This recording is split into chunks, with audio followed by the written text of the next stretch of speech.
Good afternoon, Emily Swallow. Welcome back on VH Berries. Thank you for having me. I am extremely grateful because on stage, the synapse of your commitment to grace and tact is printing a solid track record of recollection spanning from Act 1, Scene 6 to Act 3, Scene 12 of the Imaginary Invalid. How are you doing today? I'm doing very well, thank you. It's a pleasure to talk with you again. It is a pleasure as well, Emily Swallow. And on the wooden subfloor of the New World stages, it will only take you less than a dozen words and one question mark to put theater audiences in your pocket with that line. Good heavens, my dear husband, what is the matter with you? It's a very important question. It is a very important question, and those specific words are the opening one of a character called Belin in the play The Imaginary Invalid that you're going to perform in 62 days. Can you tell us a little bit more about it? Yes, it is originally a Molière play, and Monsieur Molière wrote it as a critique of doctors and medicine, but also as a critique of how we humans, how we common people want a doctor to be able to fix everything, and how we can conjure up these ideas of all the things that are probably wrong with us and expect that we're going to get a magic pill or a magic treatment or something that's going to fix everything. And this adaptation was done by a wonderful playwright named Jeffrey Hatcher. And it feels so current, even though it was written hundreds of years ago in France.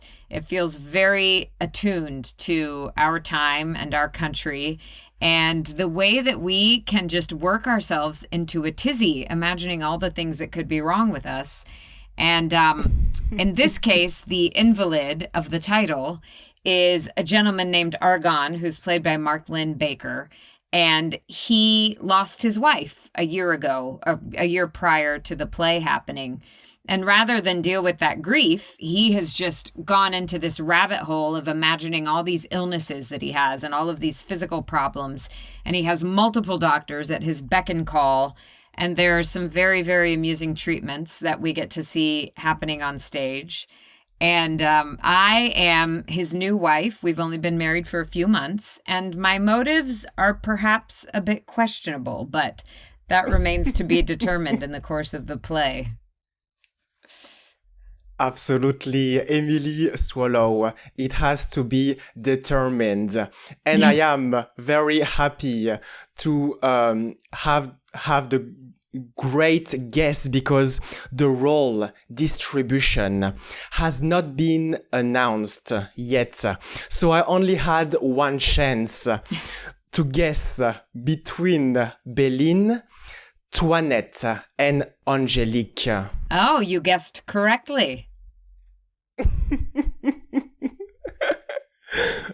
Absolutely, I had the correct guest, and I would love to discuss about that play that is a production from Red Bull Theater, that is an off-Broadway produced and adapted by Jeffrey Hatcher and under the direction of Jesse Berger.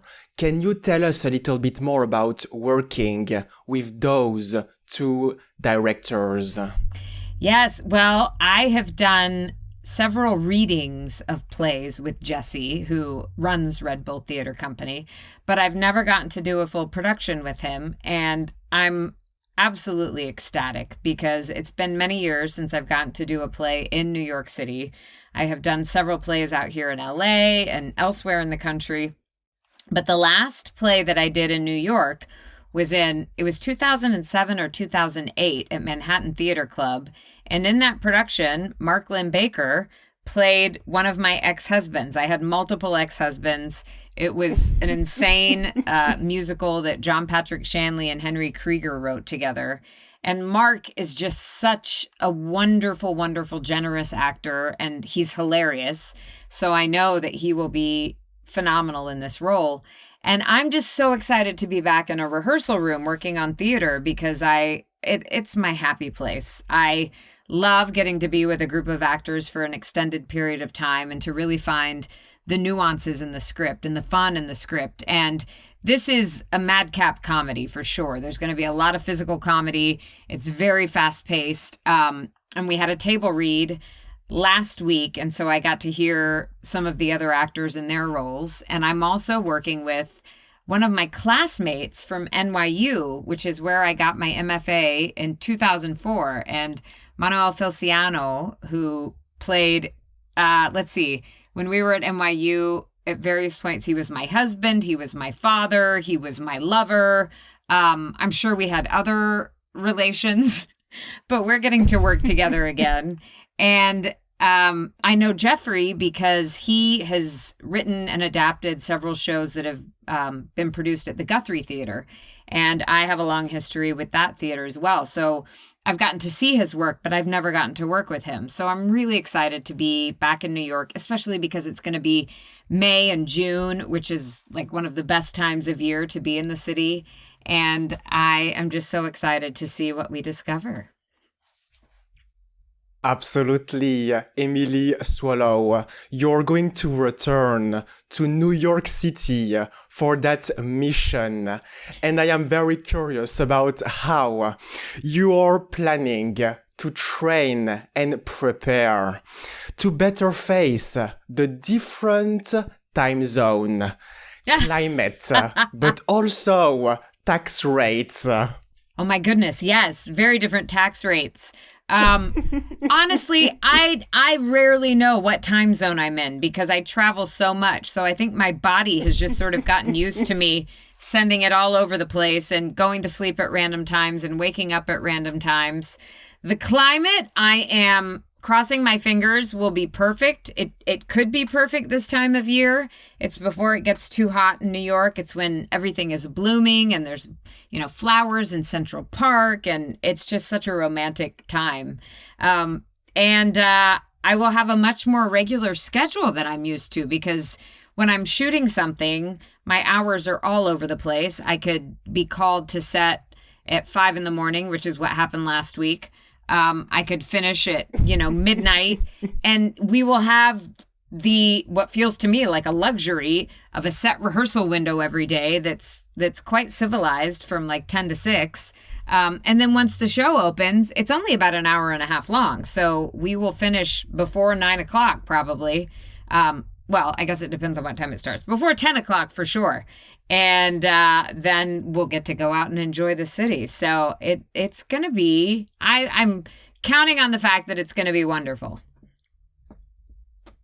This is going to be a wonderful couple of months, yes. Emily Swallow, because you will be able to escape Berlin at the end of the play. Yes. And to come back to that character. She is the deceptive and self-serving wife of the hypochondriac main character called Organ. And I can assert that she is driving the action and being the linchpin of the bicycle. How would you describe that strong and nuanced figure?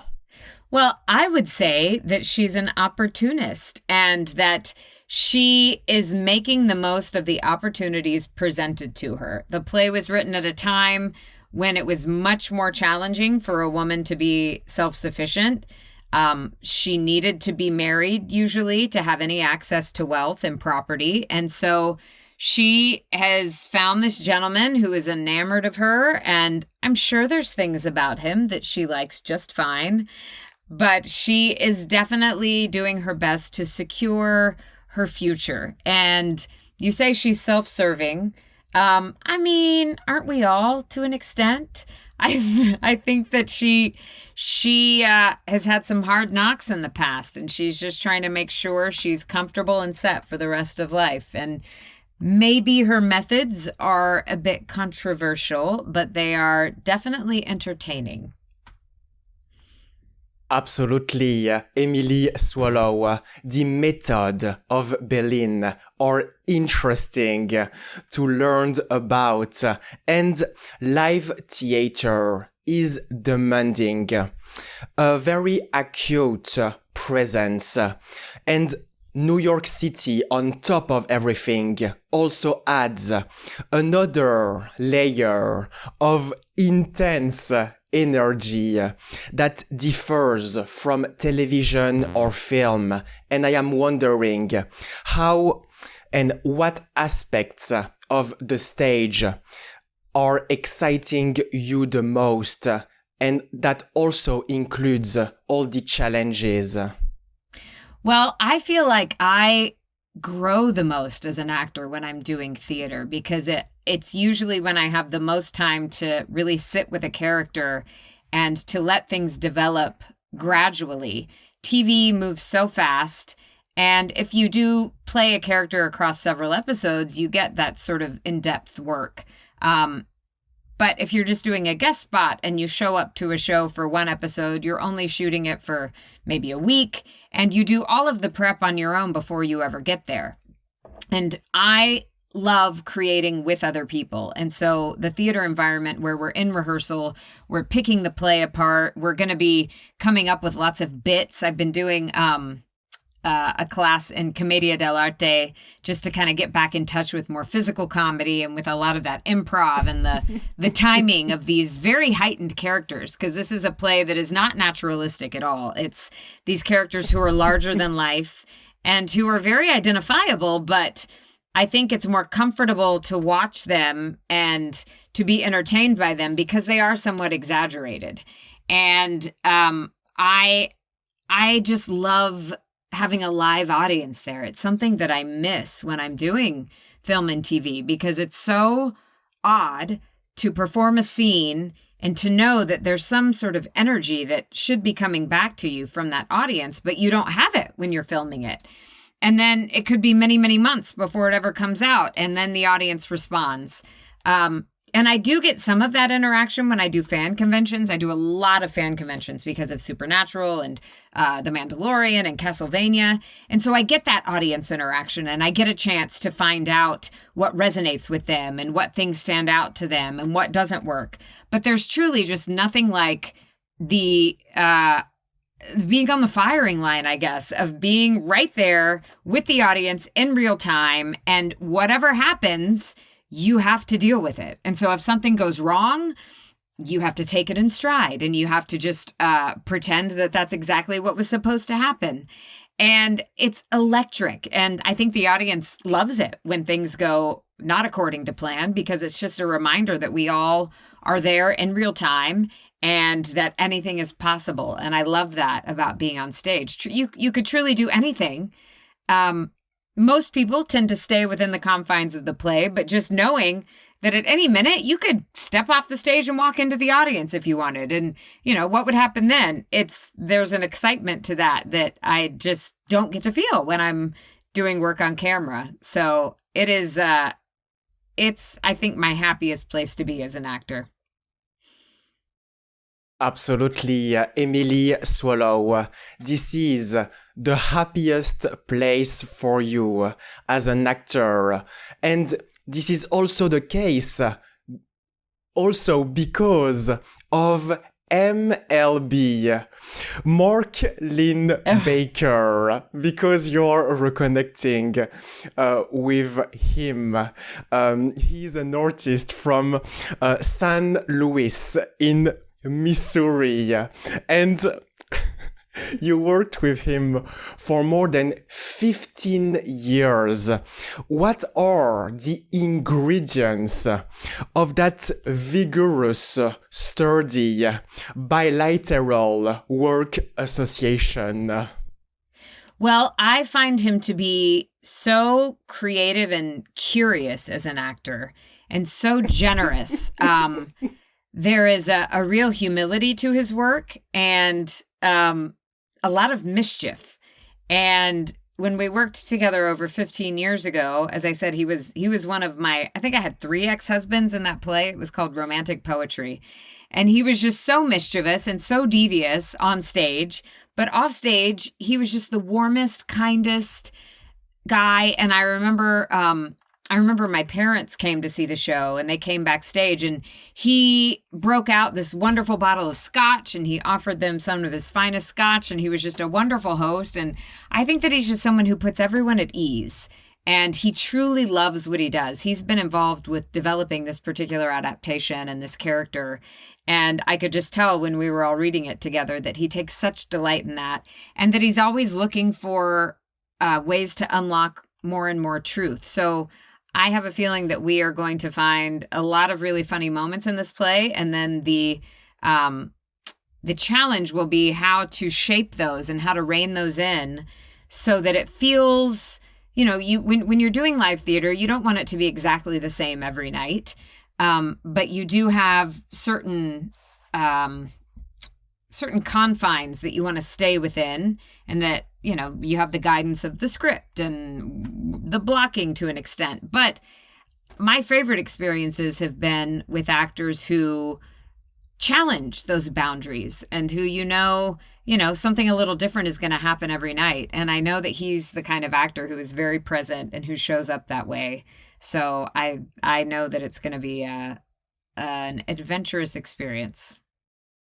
As a matter of fact, Mark Lynn Baker is always challenging the plot, and the action will take place at the New World stages. Yes. And I feel that 340 West 50th Street in New York is going very soon to run out of parking spaces. So we recommend people to take the subway or their foldable electric scooter with helmet. Definitely with helmet. No, you don't want to deal with parking in New York City. Come on. Take the subway. Take a city bike. Ride your scooter. But as you said, wear a helmet. It's very important. Absolutely, Emily Swallow.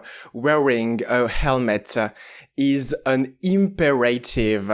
And the opening night is set for the 22nd Monday of this year, precisely on June the 2nd of 2025. And the critical attendance will be here, which also signify the start of the regular run.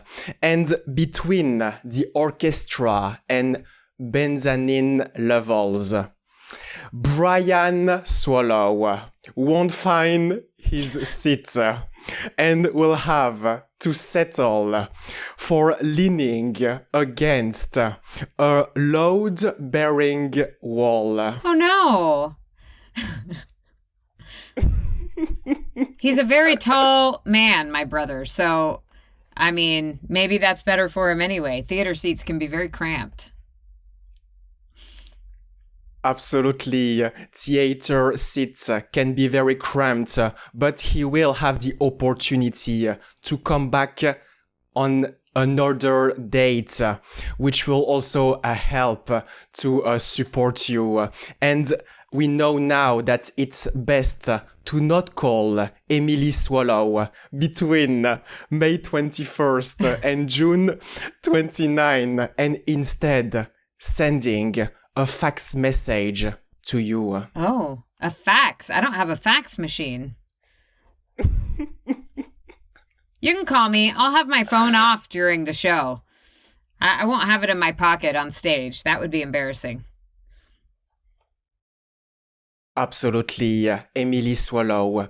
And when I am hearing your voice, I can feel a long and deep connection with theater. And I am wondering if before going on stage for the first time in June, I'm wondering if you will have any type of rituals or practices before or during the show to help you stay awake and fully aware.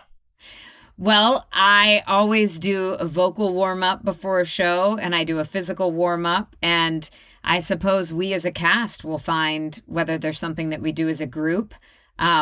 It's very helpful.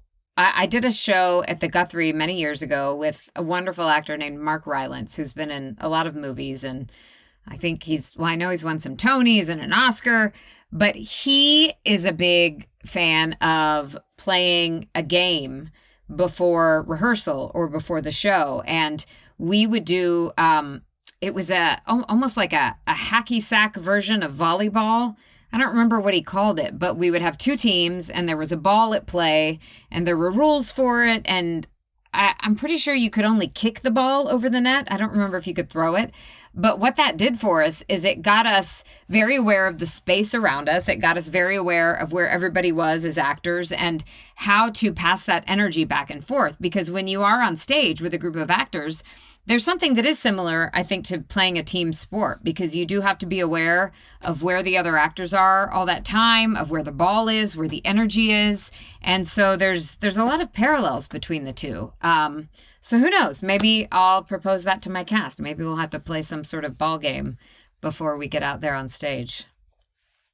Furthermore, Emily Swallow, that play called The Imaginary Invalid is going. I am very confident about that.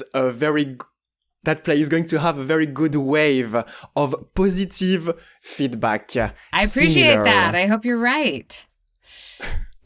Similar to the wave engraved on the necklace of Meredith in the short film Demarked. Oh. That's amazing that you noticed that. I love that you connected those two.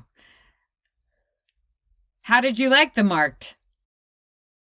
I really enjoyed that short film in which you played that character called Meredith, and I would love to discuss about that piece of art. Can you tell us a little bit more about this project that now has a lot of upcoming ambitions? Yes, my dear friend, Reggie Austin, who's a wonderful actor and a writer, he wrote a full-length feature a few years ago that was based on, it's sort of a sci-fi fantasy, and it was based on the idea of this figure called the Authority coming and sort of making people disappear. You don't know if it's for good or for evil, but it is sort of an epidemic of sorts that has swept the world.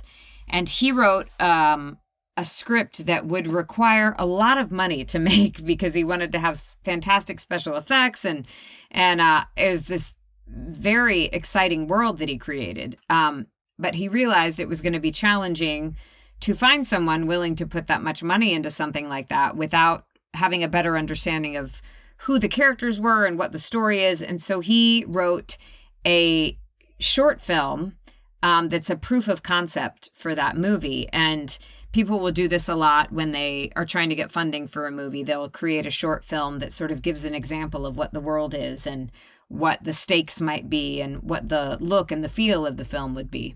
So he did that, and then we shot it over 2 days at his house, and with a crew that was comprised of people from our church and a bunch of students from a local high school that has a film and TV program.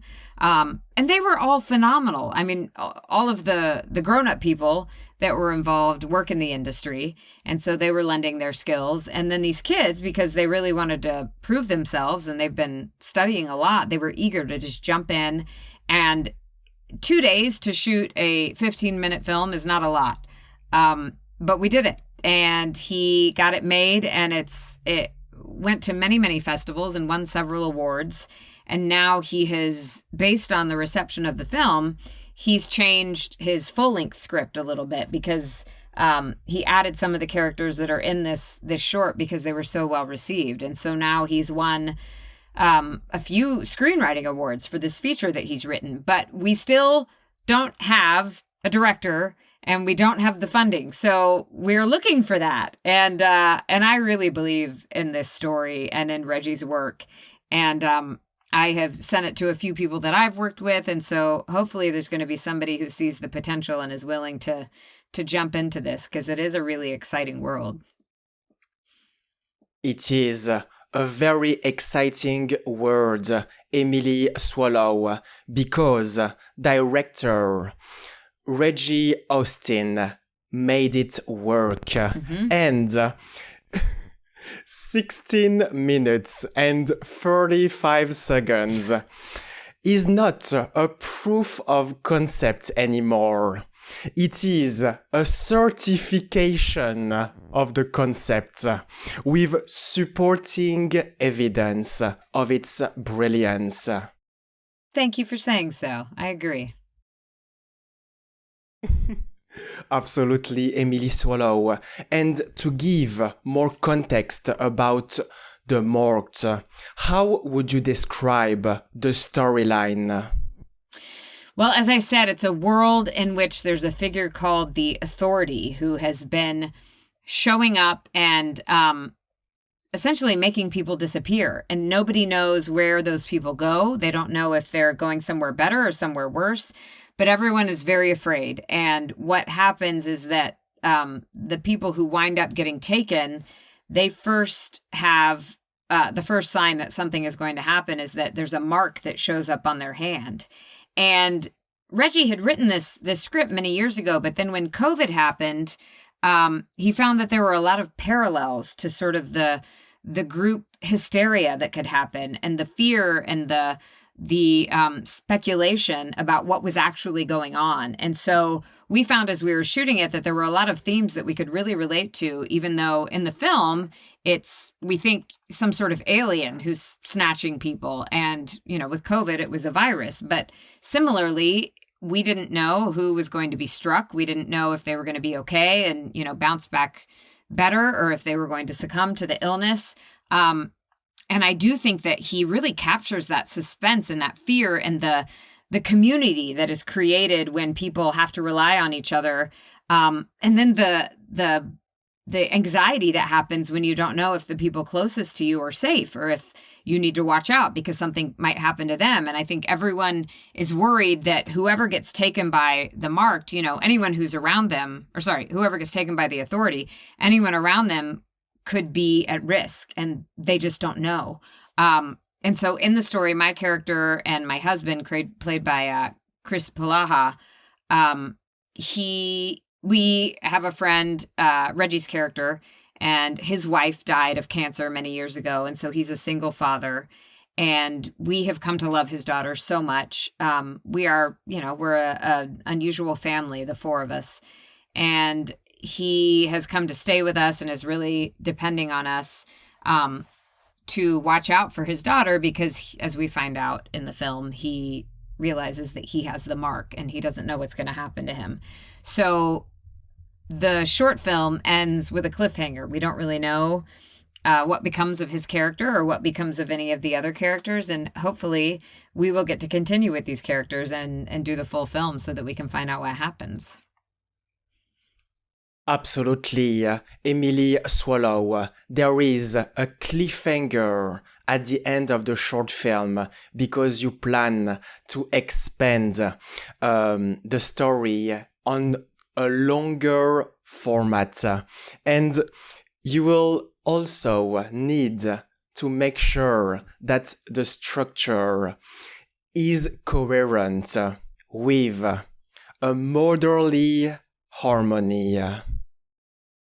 Yes, I've done a lot of short films lately. Both of those I did, or no, actually, I think A Motherly Harmony I know happened during the strike, and that was one of the few things that we were allowed to do during the strike.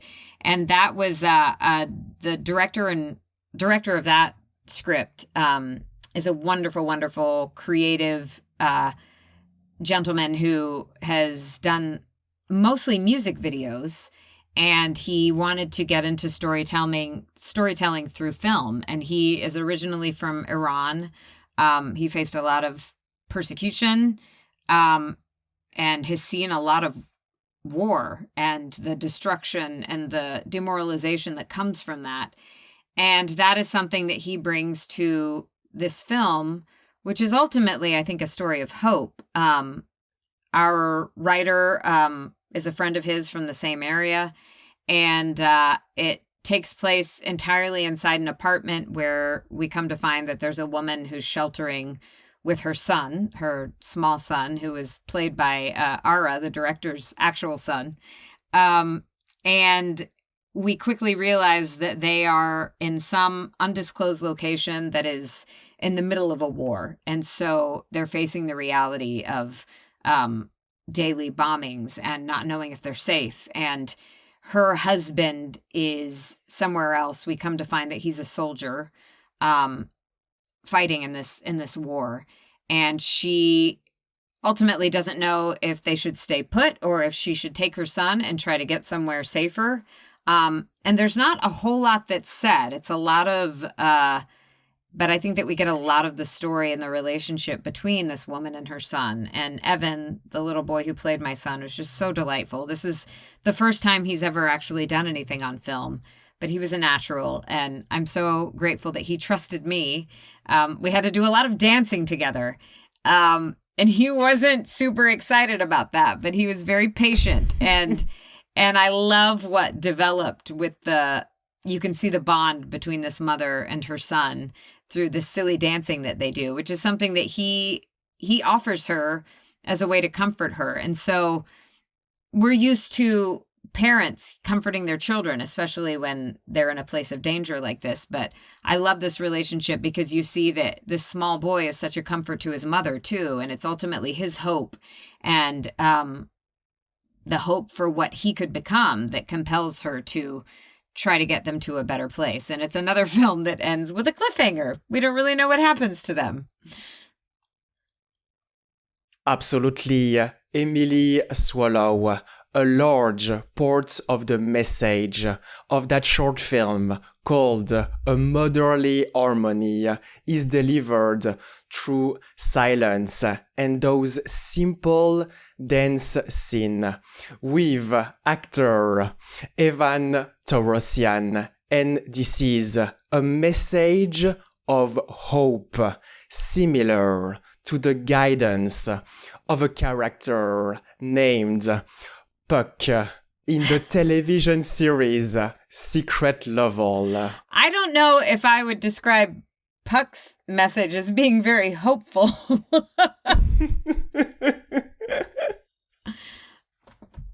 I'm glad you saw it that way, though. Yes, I played Puck in an episode of Secret Level, which is an anthology series on Amazon Prime. And it's a brilliant and wonderfully imaginative concept because the series, which was created by the same people who did, they're the same team that did Love, Death, and Robots. They put out an ask to different writers and animators.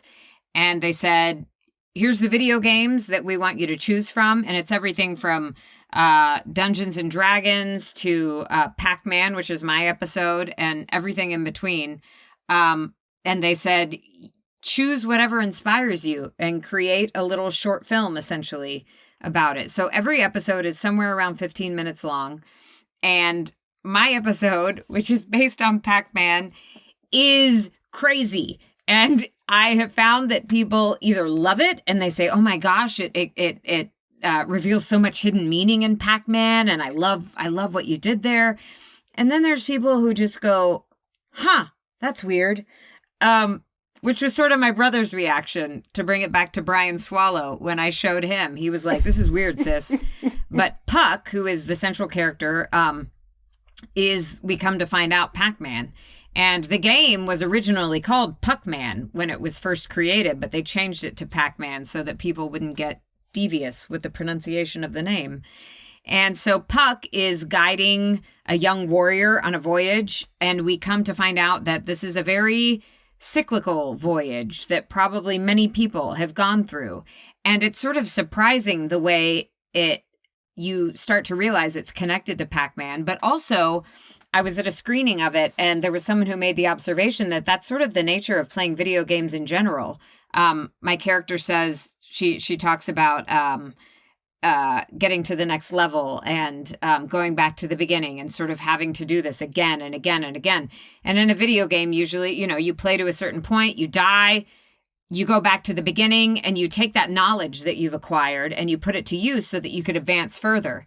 And in that way, it sort of reminds me of the Greek myth of Sisyphus and how he had to just push his rock up the hill over and over and over, and then it would roll back to the bottom. He'd have to push it back up again. And essentially, video games are that. They're much more exciting. There's a lot more intrigue, and there's unexpected details. But I don't play games as much as I used to, but I can remember sitting for hours when I was younger and trying to beat a level and get to the next one and being so determined. And so I feel like the episode is both about Pac-Man itself, and there's lots of references to that, but it's also just about this struggle that we go through when we play video games, and I guess in life too. There's certain lessons that we have to learn over and over and over again, and we hope that we will learn them and that we will do better the next time, but sometimes we don't. Sometimes we have to go all the way back to the beginning again and repeat the same mistakes and then get a little bit further. So it's a surprisingly deep 15 minutes, I think. It's very polarizing. People either love it or they want nothing to do with it. This episode of Secret Level on Prime Video is inspired from Pac-Man, and in Puck's own words, there is one rule: eat or be eaten. Yes. In that endless labyrinth, hunted by hungry monsters. Yeah, it's not a very happy place, this world that Puck inhabits. The world in which Puck is living is not a very happy one, and in conclusion, I am looking forward to hear, see, and witness the character of Belin that you're going to play in the Imaginary Invalid, a book that I am currently handing, which is also a text that I studied a lot, and I hope that you will help Brian Swallow to find his seat between the floor and the mezzanine. Thank you very much, Emily Swallow. Thank you so much. It was a pleasure to speak with you.